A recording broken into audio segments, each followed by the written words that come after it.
በመራስ መጽሐፉ ኢየሱስ ክርስቶስ እያለ ይጀምርና ግን ሙሉ ስለ ጥንቆላ ያወራል ማለት ነውና ይሄን በጣም ትኩረት አድርገን ማየት ያለብን ነገር ነው። ክርስቲያን ወገኖቻችንም እስቲ ይሄን ነገር መልስ ካላችሁ ለመመለስ ሞክሩ እና ጥንቆላን እንቃወማለን። ሙስሊሞች ሙሉ ጥንቆላን እንቃወማለን። አሰረ እንደሆነ መፋታትን አትሻ እንዳትፋታ ግን በሚስት አልታሰረ እንደሆነ ሚስትን አትሻ እንዳትፈልግ ሚስትን።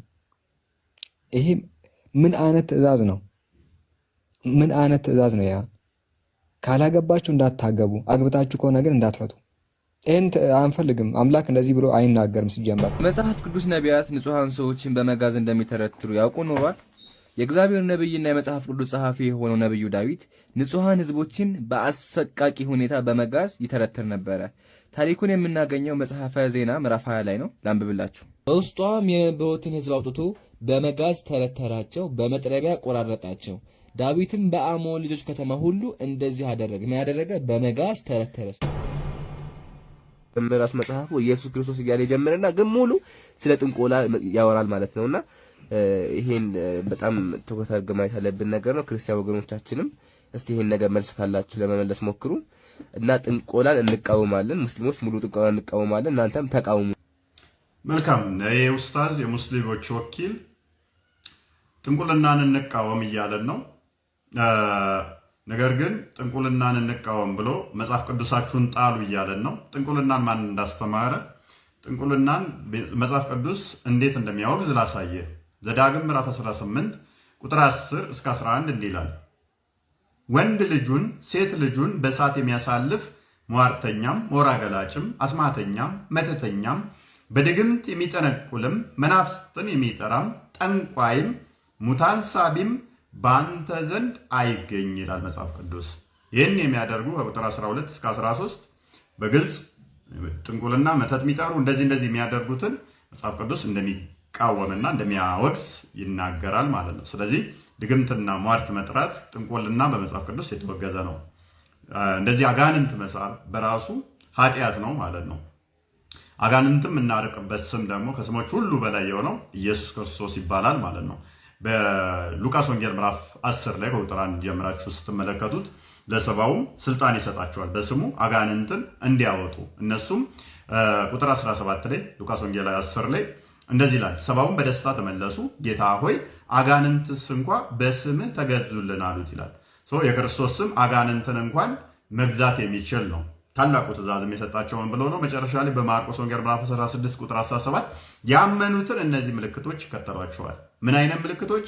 በስሜ አጋንንትን ያወጣሉ። የክርስቶስ ስም አጋንንትን የሚያወጣ የሚረግጥ የሚጠልዝ ነው። ስለ አጋንንት እና ስለ ጥንቁልና ቁርአን ውስጥ ምን ይላል ስንል ጥንቁልናን ለመጀመሪያ ጊዜ ያስተማረው ማን ነው ስንል ሃሩትና ማሩት የሚባሉ ሁለት መላእክቶች ናቸው እንደ እስልምና። እነኛም መላእክቶች የላከው ደግሞ አላህ ነው። ስለዚህ የጥንቁልና መስራቹና መሰረቱ ማን ነው ከተባለ አላህ ይሆናል። ሱራ አልበቀራ የላሚቷ ምዕራፍ አያ 102 ላይ እንደዚህ ይላል፣ ሰይጣናትንም በሱሌማን ወይንም በሰለሞን ዘመነ መንግስት የሚያነቡትን ድግምት ተከተሉ። ሱሌማንም አልካደም፣ ድግምተኛ አልነበረም። ግን ሰይጣናት ሰዎችን ድግምትን የሚያስተምሩ ልብ በሉ፣ ሰዎችን ድግምትን የሚያስተምሩ ሲሆኑ ካዱ።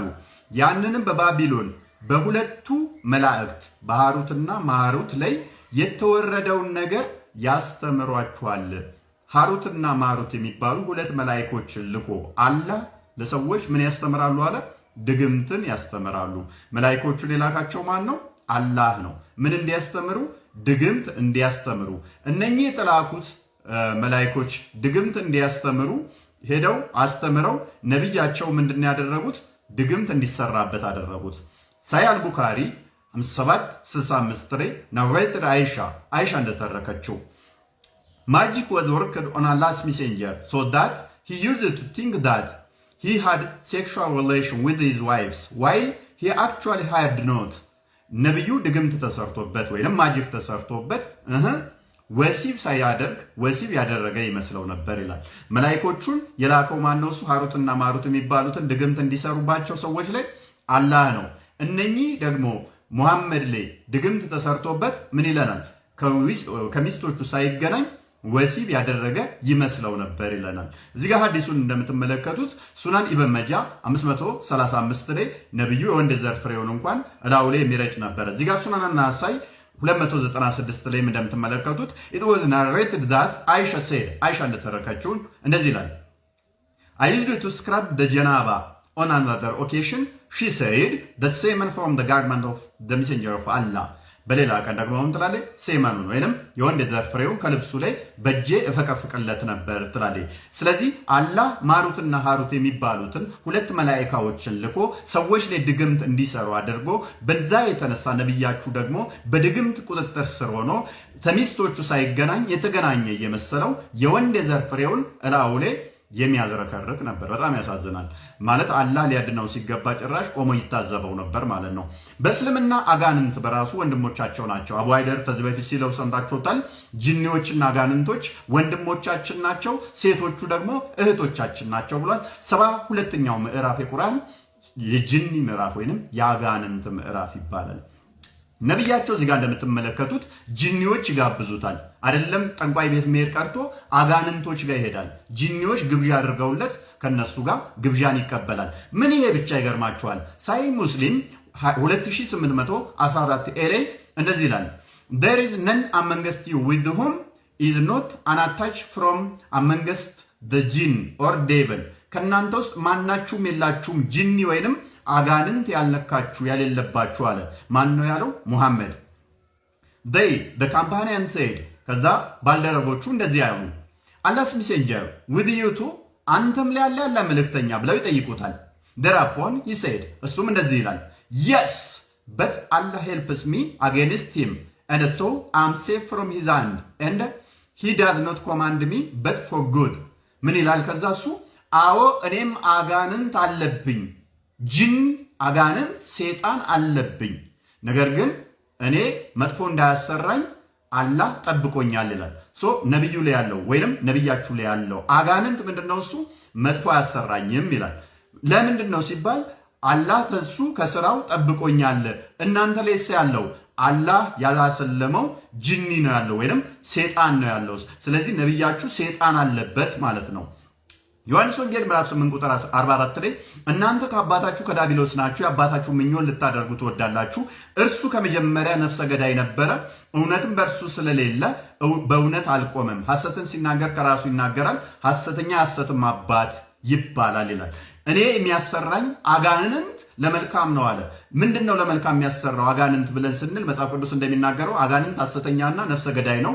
ነብዩ እንደዛ ነበር። ሐሰተኛ እንደሆነ ሂስትሪ ኦፍ አታባሪ ቮሊዩም 6 ፔጅ 111 ላይ ይናገራል ማለት ነው። ስለዚህ በድግምት ውስጥ ሆኖ በአጋንንት ቁጥጥር ውስጥ ሆኖ ይሄ ሁሉ ሲያደርግ ነበረ ነብያችሁ ማለት ነው። ከምንም በላይ ነብያችሁ በዚህ ድግምት ውስጥ ሆኖ ሲሰቃይ እንዴት ነው የዳነው ብለን ስንመለከት ወይንም ደግሞ ከህመሙስ ምን አገኘ ስንል ያዳነው ራሱ ከኢትዮጵያ ሄደ መድኃኒት ነው። ያም ከቤተ ክርስቲያን የተወሰደ መድኃኒት ነው። ነብያችሁ ታሞ የልብ ደም ስሩ ተበጥሳ ልትሞት ስትንፈራፈር ከኢትዮጵያ ሄደው እምነት መድኃኒት ሆኖታል። ላምብላችሁ ኢብን ሂሻም 600 ፔጅ 680 ላይ ዘ ላይፍ ኦፍ ሙሐመድ በሚለው መጽሐፉ ላይ እንደዚህ ይላል። ሙሉን አንብቡ፣ ግማሹን አንብብላችሁ ነኝ።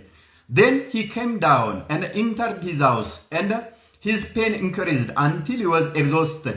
Then some of his wives gathered to him, Salama and Mumina, and some of the wives of the Muslims, among them Asma di Umayyas, while his uncle Abbas was with him, and they agreed to force him to take medicine.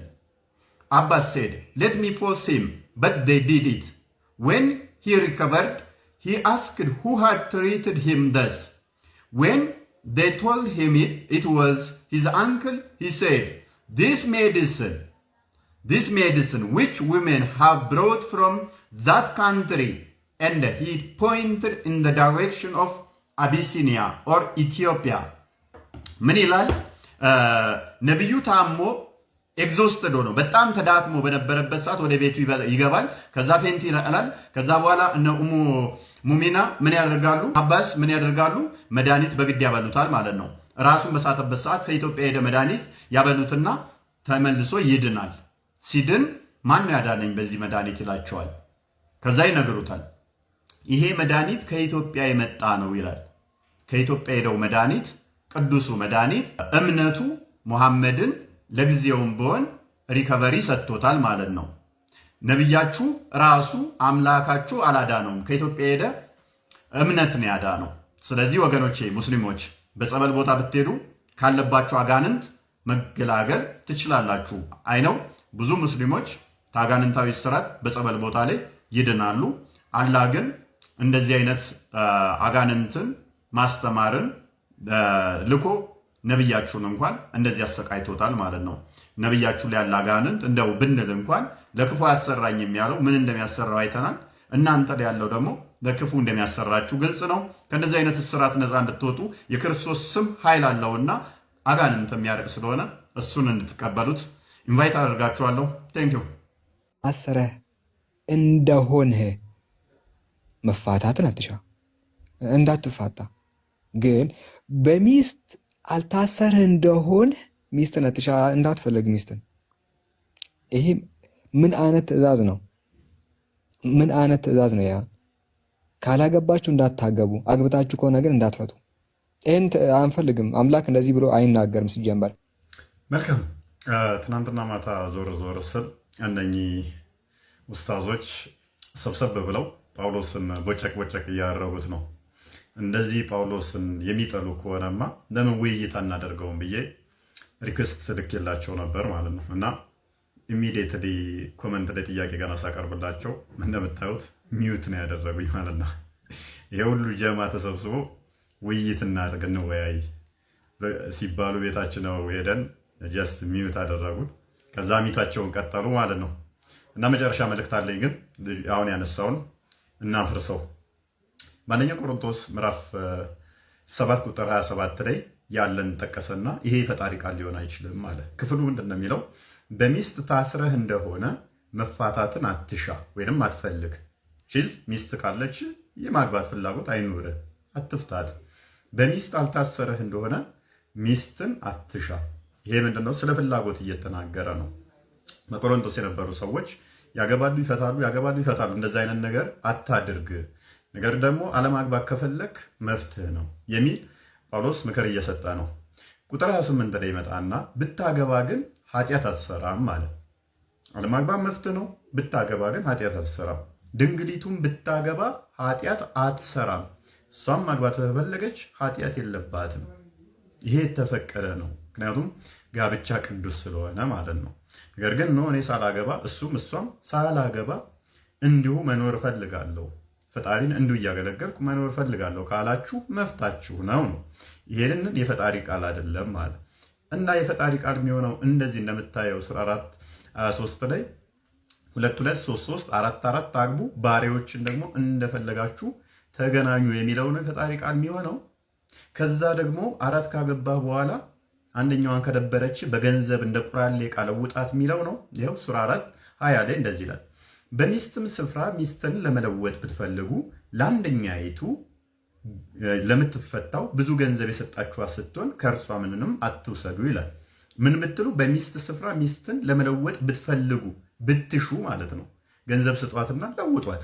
ቁራሌ ስለሆነች ሚስት ማለት ነው እንደ እስልምና አስተምረው። ቅዱስ ጳውሎስ ግን አትፈልግ፣ ሚስትን መቀያየር መለዋወጥ አትፈልግ ብሎ ደነገገ። ይሄንን እንዴት ምናምን የፈጣሪ ቃል አይሆንም። እና የፈጣሪ ቃል የሚሆነው 4 ታገባለህ፣ አንደኛዋ ስትደብርህ በገንዘብ ትለውጣታለህ እሱ ነው ወይንስ እንደ ነብይ ሱነን ነቢ ዳውድ አንድ ላይ ነው ወይ? አይሻ እንደተረከችው the messenger of Allah married me when I was 7 years old. The narrator Suleiman said, or 6 years old. He had intercourse with me when I was 9 years old ትላለች። አይሻ ምን ትለናለች? በ7 ዓመት ወይንም ደግሞ ተራኪ በ6 ዓመቷ አገባት። ማንን? አይሻል። የ56 ዓመቱ ሽማግሌ የ6 ዓመት ህፃን ልጅ አግብቶ በ9 ዓመት ዲፍላወር አደረጋት፣ ገነጣጠላት ማለት ነው። ይሄ ነው የፈጣሪ ቃል የሚሆነው። ጳውሎስ በቅድስና በንጽህና እንዲሁም ድንግል ሆኖ በመኖሩ ኦኬ፣ ማግባት የምትፈልጉ አግቡ፣ ድንግል ሆናችሁ እንደኔ መኖር የምትፈልጉ ድንግል ሆናችሁ ኑሩ። ታገባችሁ ደግሞ በገንዘብ ልክ እንደ ነብይህና እንዳላ ሴቶችን አትለዋውጡ ማለቱ አልተዋጥልህም።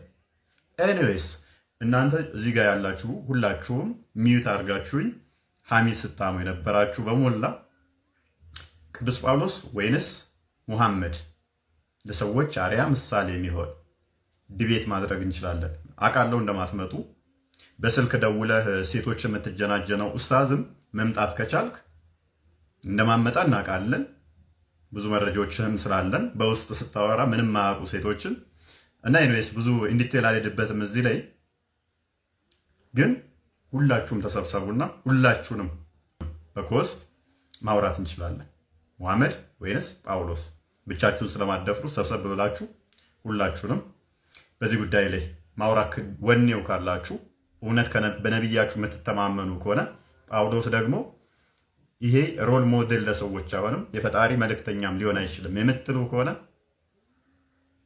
ጋብዣችኋለሁ ማለት ነው። አይደለም ከሙሐመድ ጋር እንፈራለን ነቢያችንን እንዲነካ እንፈራለን የምትሉ ደግሞ በቅዱስ ጳውሎስ ብቻ አስተምሮ ላይ ቻሌንጃችሁን እቀበላለሁ። ፈቃደኛ ከሆናችሁ ነው። በተረፈ ትንሽ ጉንፋን ነገር አድርጎኝ ነው። ሲሻለኝ ወደ ላይቭ እንመለሳለን። የጠፋ ለምትሉ እንደዛ ነው። የመጽሐፍ ቅዱስ ነቢያት ንጹሐን ሰዎችን በመጋዝ እንደሚተረትሩ ያውቁ ኖሯል። የእግዚአብሔር ነብይና የመጽሐፍ ቅዱስ ጸሐፊ የሆነው ነብዩ ዳዊት ንጹሐን ሕዝቦችን በአሰቃቂ ሁኔታ በመጋዝ ይተረትር ነበረ። ታሪኩን የምናገኘው መጽሐፈ ዜና ምዕራፍ 20 ላይ ነው። ላንብብላችሁ። በውስጧም የነበሩትን ሕዝብ አውጥቶ በመጋዝ ተረተራቸው፣ በመጥረቢያ ቆራረጣቸው። ዳዊትም በአሞን ልጆች ከተማ ሁሉ እንደዚህ አደረገ። ምን ያደረገ? በመጋዝ ተረተረ ሰዎች። መልካም። ይሄ ኡስታዝ እንደሰማችሁት ያው ሙሐመድ አራጅ ስለሆነ የእኛንም ነቢያቶች እንደዛው አራጅ ለማድረግ ያው እየዳከረ ነው። ምንም እንደማያውቅና መሀይም እንደመሆነ በዚህ አሳያችሁና የነቢያችሁን ደግሞ እና ያላህን ምን አይነት ፍርድና ቅጣት እንደሚቀጡ አሳያችኋል። አስቀድሞ የእኛ ላይ ምላሽ እንስጥ። ያመጣው ጥቅስ አንደኛ ዜና ምዕራፍ 20 ቁጥር 3 ላይ የሚገኝ ሲሆን እንዲህ ይላል፣ በውስጧም የነበረውን ሕዝብ አውጥቶ በመጋዝና በብረት መቆፈሪያ በመጥረቢያም እንዲሰሩ አደረጋቸው። እንዲሁም ዳዊት በአሞን ልጆች ከተሞች ሁሉ አደረገ። ዳዊትም በሕዝቡ ሁሉ ወደ ኢየሩሳሌም ተመለሱ ይላል። ሰው ምንድን ነው የሚለው? እንዲሰሩ አደረጋቸው። በብረት በመጋዝ በመጥረቢያ እንጂ የሚለው በእነኚህ ገደላቸው አይደለም የሚለው። ምን እንዲሉ አደረጋቸው ነው የሚለው? እንዲሰሩ አደረጋቸው ነው የሚለው። ስለዚህ አሁን እሱ ያመጣውን ደግሞ እንደገና መጽሐፉን ደግሞ እንመልከተው። ይሄን እሱ ያመጣውን ያነበበው አንደኛ ዜና መዋዕል ቀዳማዊ ላይ ምዕራፍ 20 ቁጥር 3 ላይ የሚገኝ ነው። 2000 እትሙን ያመነበበው 2000 እትሙ ላይ እንደዚህ ይላል፣ በውስጥም ለበበሉ በውስጥም የነበሩትን ሕዝብ አውጥተው በመጋዝ ተረተሯቸው፣ በመጥረቢያም ቆራረጧቸው ይልና እዚች ጋር ትታያችኋለች። 2 ቁጥር አለች። ኡስታዙ ምን እንደሆነ አያውቅም። ያው ነቢያቸው እኔና ተከታዮቼ ደደብ ናቸው መሀይም ናቸው ብሏል። ሳያል ቡካሪ 1913 ላይ ማለት ነው። እቺ 2 ቁጥር ለምን እንደገባች እንኳን አያውቅም። 3 ተብሎ 2 ሳይሆን የሚባለው 4 ነው የሚባለው ወንድማችን። እቺ 2 ለምን መሃል እንደገባች ስለማያውቅ እናስተምረዋለን። ከዛስ ዳዊትም በአሞን ልጆች ከተሞች ሁሉ እንዲሁ አደረገ። ዳዊትም ሕዝቡም ሁሉ ወደ ኢየሩሳሌም ተመለሱ ይላል። እቺ 2 ቁጥር ምንድነች? ማብራሪያዋ ህዳጉ ላይ አለ። እዚህ ጋ ህዳጉ ላይ አለች 2 ቁጥር የምታያት ወንድማችን። ያው ማንበብና መጻፍ እንደ ነብይህ ካልቻልክና ተከታዮቼም መሀይማን ናቸው ስላለ እዚች ጋር የምታያት 2 ቁጥር እቺ የምታያት ይኸውልህ ተመሳሳይ ናቸው። ቢያንስ መጻፍና ማንበብ ካልቻልክ ይኸውልህ ተመሳሳይ ናቸው። ላሳየህ ቅርጻቸው ማለት ነው። ግዕዙን አማርኛው ላች ስለምችል ተመሳሳይ ናቸው። አየህ ምንድነው እሱ? ይሄ ምንድነው እሱ? ዕብራውያን ማለት ነው። በዕብራውያን በመጋዝና በብረት መቆፈሪያ በመጥረቢያም እንዲሰሩ አደረጓቸው ይላል። ስለዚህ ብሉይ ኪዳን የተጻፈው በዕብራውያን እንደመሆኑ በዛ ላይ ምንድነው የሚለው እሱ? በብረትና በመጋዝ በመቆፈሪያ በመጥረቢያ እንዲሰሩ አደረጓቸው ነው እንጂ የሚለው ቆራረጧቸው፣ ገደሏቸው፣ ፈለጧቸው አይልም መጽሐፍ ቅዱሱ ማለት ነው። ሰው የእኛን እንደዚህ ካየን ባይሆን ያንተ ነቢይና ያንተ አላህ ምን አይነት አዋጅ እንደሚያውጁ ላሳየህ። ሰዎች ቅጣት በምድርም ላይ ለማጥፋት የሚተጉ ሰዎች ቅጣት ምንድን ነው? እሱ አለ 2 ቁጥር እዚህ ጋር የምታያት እዚህ ጋር የምትብራራ ነች። መግደል ወይም መስቀል ወይም እጆቻቸውንና እግሮቻቸውን በማፈራረቅ መቆራረጥ ነው። ምን ማድረግ? እስልምናው ሙሐመድን በናገር ምን ያስገኛል? ምን ያስደርጋል? እንደዚህ እየተፈራረቀ እንድትቆረጥ ያደርጋል። ቁጥር 5 እዚህ ጋር ትብራራለች። ቀኝ እጅንና ግራ እጅን እጃቸውን በማፈራረቅ መቁረጥ የሚለውን 5 ቁጥርን ያው በማፈራረቅ እግሮቻቸውንና እጆቻቸውን ያው እጆቻቸውንና እግሮቻቸውን በማፈራረቅ መቁረጥ የሚለውን 5 ቁጥር ቀኝ እጅንና ግራ እግርን እየተፈራረቀ እንዲቆረጥ ይደረጋል። ነቢይህ ደግሞ ምን አይነት አጋንንታዊ አቆራረጥ ሰዎችን እንዳስቆረጠ ላሳየ። ሱናን አቢ ዳውድ 44:10 ላይ ናወት ጃቢር ቢን አብደላ እንደተረከው a thief was brought to the prophet ሌባ ወደ ነቢዩ አመጡ። he said kill him እሱ ምን አለ? ግደሉት አለ። ምንም ሳይጠይቅ ገና ሌባ ብለው ዘውለት ሲመጡ ግደሉት አለ ነቢይ፣ ለዓለማት ዝነት የተላከው። the people said ሰዎቹም እንደዚህ አሉ he has committed theft messenger of Allah ያላ መልእክተኛ ሰርቆ ነው አሉት።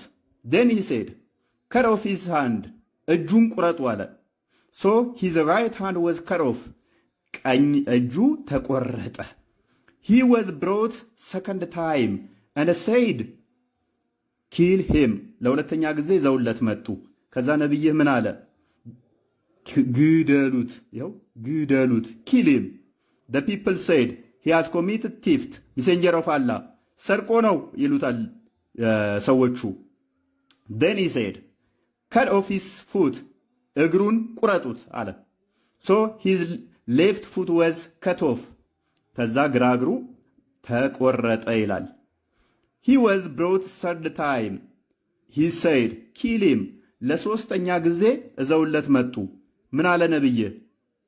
ግደሉት አለ። ምን አለ? ግደሉት አለ። ምንም አይጠይቅም፣ ምንም አያጣራም። ብቻ ዘውለት ሲመጡ ግደሉት ይላቸዋል። the people said he has committed theft messenger of Allah አረ ሰርቆ ነው እኮ ያላ መልእክተኛ ይሉታል። he said cut off his hand so his left hand was cut off ከዛ ግራ እጁ ተቆረጠ ይላል። ልብ በሉ፣ ቀኝ እግሩ ተቆርጧል፣ ግራ እጁ ተቆርጧል፣ እጆቹ እንዳልተቆራረጡ ማለት ነው። he was brought fourth time he said ለአራተኛ ጊዜ ዘውለት ይመጣሉ። kill him አሁንም ግደሉት ይላቸዋል። the people said he has committed theft messenger of Allah ያላ መልእክተኛ ሰርቆ ነው ይሉታል ሰዎቹ።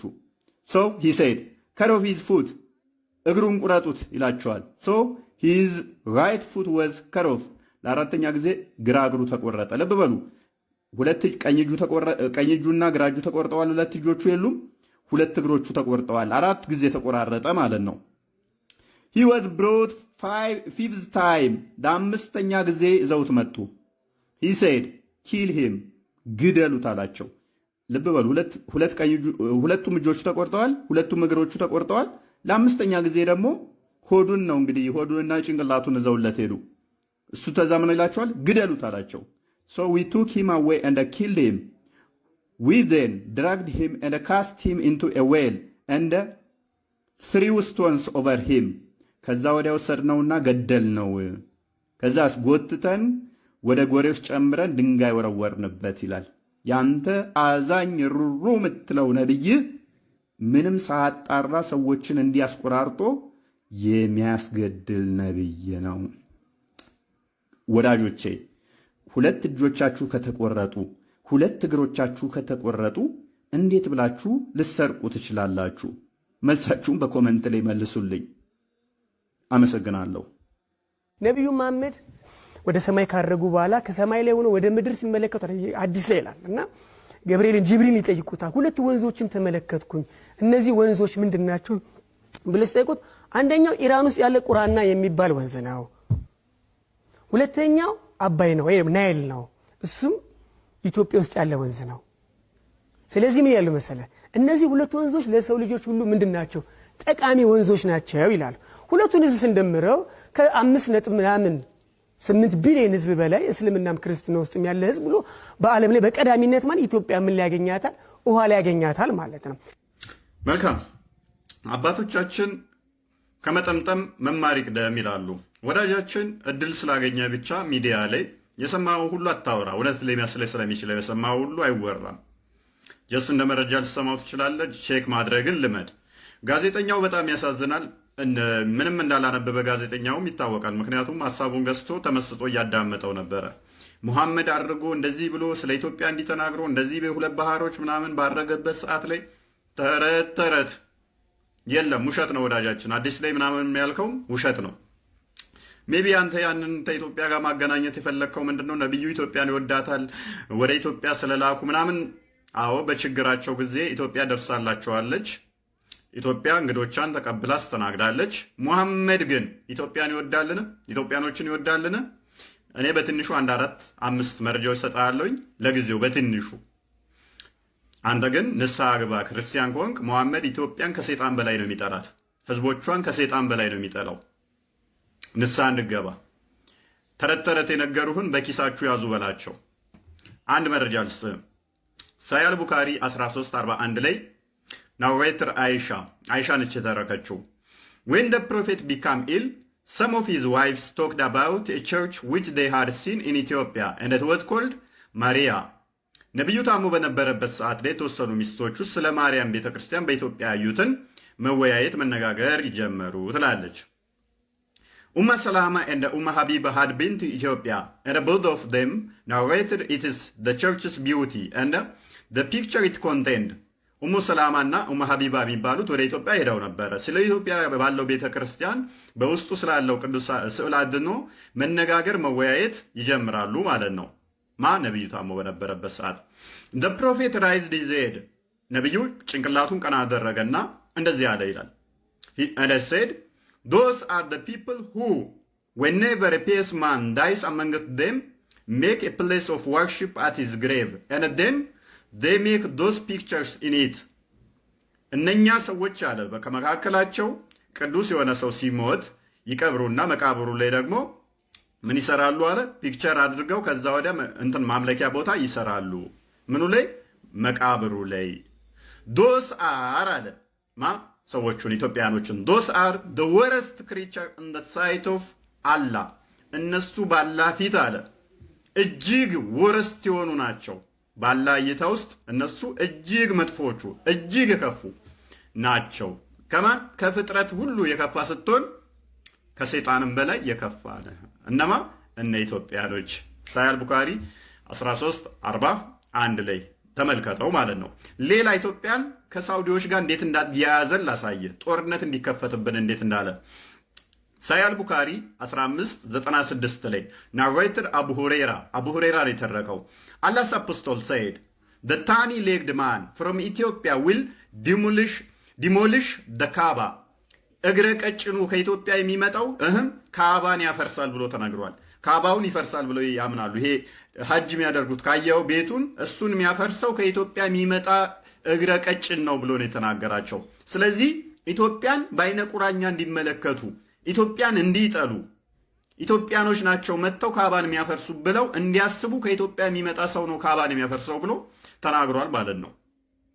ለዚህ ነው የድሬዳዋው ከንቲባ የሆነ ሰዓት ላይ ከትግራይ የሚሄድ ነው እግረ ቀጭን ነብይ የተናገረው ካባን የሚያፈርስ እነኚህ ከፍጥረታት ሁሉ መጥፎች ብሎ ትግራዮችን የተናገረው ከዛ አንጻር ነው። የድሬዳው ከንቲባ ከትግራይ የሚሄድ ነው አለ።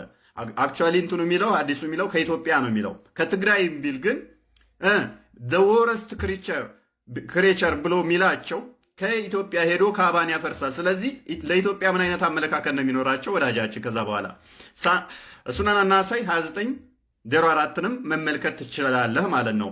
አንድ ልጨምርልህ። ኢትዮጵያኖችን ምን ይላቸው ነበር መሰለ? መሪ እንኳን ብትሆን ጥቁር ዘቢብ ጭንቅላት ብሎ ነበር የሚጠራህ።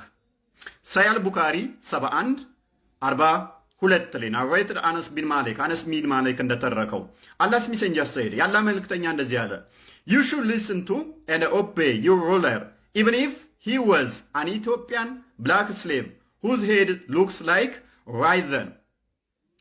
መሪዎቻችሁን ማዳመጥ አለባችሁ ምንም እንኳን ከኢትዮጵያ የሆነ ጥቁር ጭንቅላቱ የዘቢብ ቢመስልም ይሄ ማለት ምን አይነት ኢምፕሊኬሽን እንዳለው ይገባሃል፣ አንባቢስ ከሆንክ ድረስ ማለት ነው። ይሄንን ከነገርኩ ዘንዳ ነቢዩ ሊሞት አካባቢ ላይ ከኢትዮጵያ የመጡት እነኛ ሴቶች ስለ ማርያም ቤተክርስቲያን ስለ ማርያም ፍቅር ሲያወሩ የነበሩት ነቢዩ ታሞ ሲማቅቅ ሊሞት አካባቢ ላይ የሆነ ነገር ተፈጠረ። በጣም ታሞ በነበረበት ሰዓት ላይ ኢብን ሂሻም በጻፈው መጽሐፍ ላይ ፔጅ 680 ላይ እንደዚህ ይላል። then he came down and entered his house and his pain increased until he was exhausted ወደ ቤቱ ይገባል፣ በጣም ይታመማል፣ ህመሙ ይጨምርበታል። ሊሞት አካባቢ ሲሆን ከዛ ሚስቶቹ ይሰባሰባሉ፣ ኢብን አባስ ያጎቱ ልጅ ይሰባሰቡና ብቻ ከኢትዮጵያ የሄደን መድኃኒት እንስጠዋሉ። ከኢትዮጵያ የሄደ መድኃኒት ለኢትዮጵያ ምን አይነት ጥላቻ እንዳለው አሁን ላሳየ። ከዛ ኢብን አባስ እንደዚህ አለ፣ let me force him but they did it when he recovered he asked who had treated him with this ኢብን አባስ ቆይ አንዴ በግድ ልስጠዋልና ሰጠው ማለት ነው። ከዛ ወዲያ ሲድን ይላል፣ ሲድን እንደዚህ ይላል፣ ማ ነብይህ ማለት ነው። ሲድን እንደዚህ አለ ይላል when he recovered he asked who treated him this ማን እንዳዳነው ጠየቀ አለ። when they told him it was his uncle he said this is medicine which women have brought from that country he pointed in the direction of Abyssinia ከዳነ በኋላ ማን ነው እሱ ያዳነኝ ብሎ ጠየቀ ማለት ነው። ታሞ ራሱን ከሳተ በኋላ መድኃኒት በግድ እንትን አሉት ማለት ነው። ራሱን አያውቅም ነበር። ልክ ሲድን ማን ነው ያዳነኝ? ይሄ መድኃኒት አለ ከዛ ሀገር የመጣው ነው፣ ወደ ኢትዮጵያ እያሳየ ወደ አቢሲኒያ እያሳየ ከኢትዮጵያ የመጣ ነው አላቸው ማለት ነው።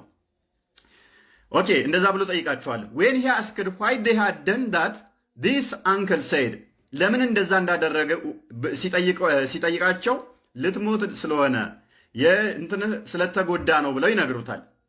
ከዛ ወዲያ ምን አደረገ እሱ መሰለ ከዳነ በኋላ ሙሉን አንተ አንብበው ለጥፍልሃለሁ።